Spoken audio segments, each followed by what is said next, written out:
प्रिय विद्यार्थियों, न्यू राज coaching classes के इस ऑनलाइन व डिजिटल प्लेटफॉर्म पे आप सभी का हार्दिक अभिनंदन व स्वागत है। आप बीएसटीसी की तैयारी कर रहे हैं तो आपको पता है कि सबसे इम्पोर्टेंट जो पार्ट होते हैं वो दो होते हैं, तो रीजनिंग का होता है और एक टीचिंग एप्टीट्यूड होता है। शिक्षण अभिरुचि के नाम से जिसको जानते हैं हम लोग, शिक्षण योग्यता के नाम से जिसको हम लोग जानते हैं।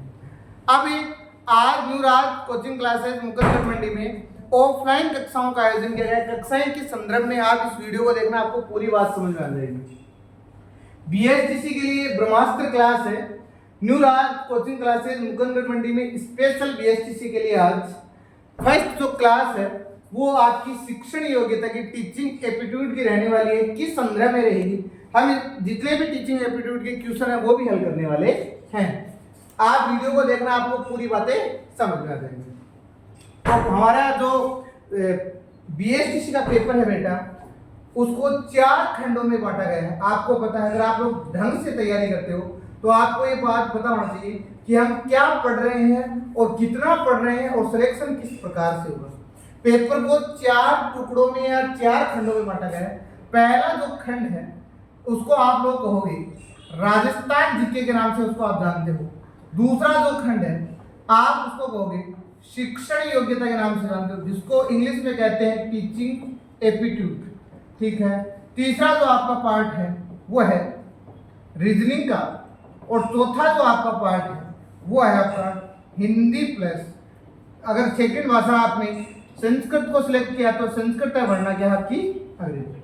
50% आपको जीके के आएंगे, 50% आपके टीचिंग एप्टीट्यूड के आएंगे, 50% आपके रीजनिंग के आएंगे और 30% आपके हिंदी के आएंगे और 20% के आएंगे आपके अंग्रेजी के। आपको सिलेबस पता होना चाहिए। अगर आपने आज से भी पढ़ना, बीएसटीसी एक ऐसा एग्जाम है जो मात्र 10 या 15 दिन में भी निकाला जा सकता है, लेकिन एक रणनीति के तहत निकाला जा सकता है। तो आपका राजस्थान जीके कंप्लीट नहीं है तो आप जीके पे ध्यान देना, शिक्षण योग्यता कंप्लीट नहीं है तो इस पे ध्यान देना, रीजनिंग नहीं है तो इस पे, और हिंदी नहीं है अंग्रेजी। आप देख लेना आपका कौन सा खंड बचा हुआ है।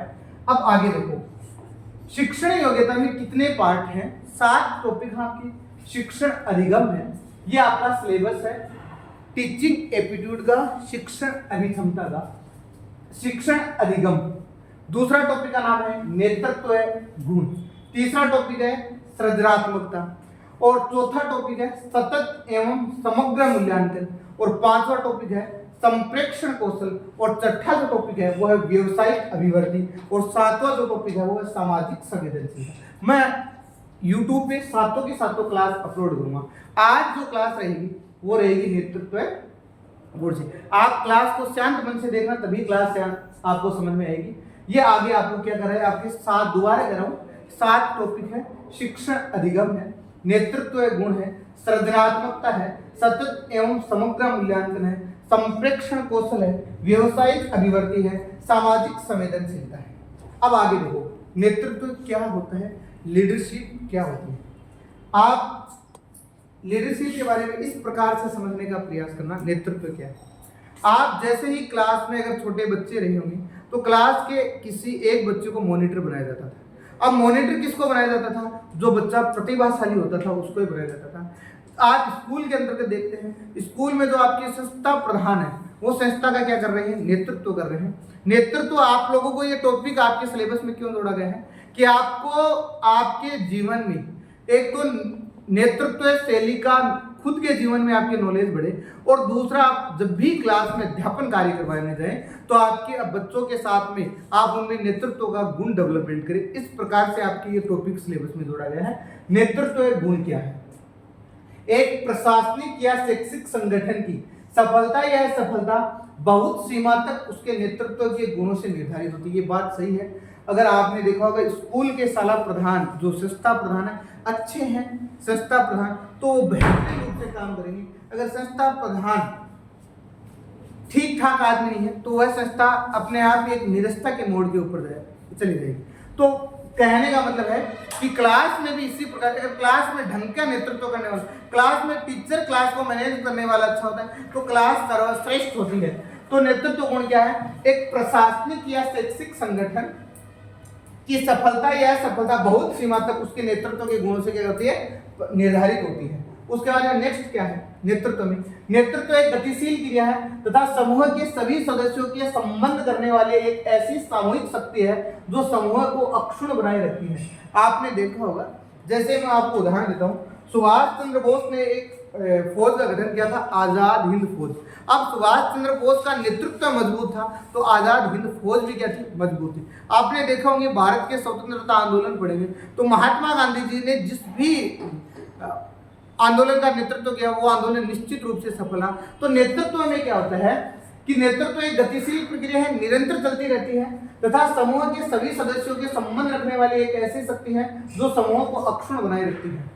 नेतृत्व है परिस्थिति या जानबूझकर प्रभावित या परिस्थिति एवं भूमिका है जिसके माध्यम से एक व्यक्ति अपने अनुयायियों को किन्हीं सामान्य उद्देश्य को प्राप्ति हेतु प्रेरित करता है। देखो, अगर जैसे आपका सिलेक्शन हो गया बीएसटीसी में, आप एक टीचर बन गए तो आपने ये परिस्थिति अर्जित की है। आपके नेतृत्व दो प्रकार से होता है कि किसी व्यक्ति को जन्मजात भी नेतृत्व मिल जाता है और कोई व्यक्ति नेतृत्व को क्या करता है, अर्जित करता है, प्राप्त करता है। तो आप जैसे ही आपका गवर्नमेंट सेवा में सिलेक्शन होगा तो आपकी जो नेतृत्व है आपको लोग ये कहेंगे कि ये क्या टीचर है, एक शिक्षक है। और ये शिक्षक आपके जो संगठन बनेंगे, शिक्षकों के भी संगठन बनेंगे, आपको उसमें लीडर बना दिया जाएगा। तो वो आपने जो शक्ति है वो अर्जित की है। आगे देखो विद्यार्थियों, आगे क्या है, नेतृत्व के प्रकार कितने होते हैं।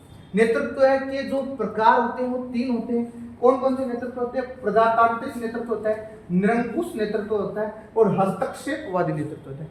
कुछ लोगों की ये प्रजातांत्रिक क्या है, निरंकुश क्या है, हस्तक्षेपवादी क्या है, आप लोग देखिए। सर्वश्रेष्ठ नेतृत्व का जो प्रकार होता है वो प्रजातांत्रिक नेतृत्व होता है।